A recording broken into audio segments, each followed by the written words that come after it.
இங்கே பாருங்க, இப்பெல்லாம் விவசாய பணிகளுக்கு ஆட்கள் கிடைப்பது மிக குறைவாக ஆகிவிட்டது அப்படின்னு ஒரு பக்கம் குற்றச்சாட்டு எழுந்துச்சு. அது உண்மையான நிரூபிக்கிற மாதிரி என்னத்தை சொல்றது. ஏங்க, கொல்கத்தாவில இருந்து நாத்து நடுறதுக்கு ஆளை கூட்டு வந்திருக்காங்க நம்ம மாயவரத்துக்கு. மயிலாடுதுறை மாவட்டம் நல்லத்துக்குடி கிராமத்தை சேர்ந்த விவசாயிகள் எல்லாம் ஒண்ணு சேர்ந்து கொல்கத்தாவை சேர்ந்த விவசாயிகள் 12 பேரை விவசாய பணிக்குன்னே அழைச்சிட்டு வந்திருக்கிறாங்க.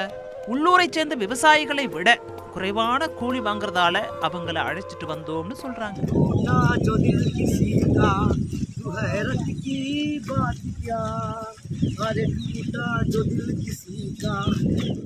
4500 4 4200 தான், 4500 4700 தான் செலவு ஆகுது, டீ செலவு உள்பட.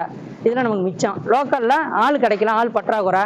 யானை கட்டி போரடித்த தமிழ் மண்ணில் இனி எதை கட்டி அடிக்க போறாங்களோ அப்படிங்கிற யோசனையோட இருக்கும்போது தமிழ் பாடல்கள் கேட்ட வயல்வெளிகள்ல இந்தி பாடலை கேட்கறதும் கொஞ்சம் நல்லா தாங்க இருக்கு.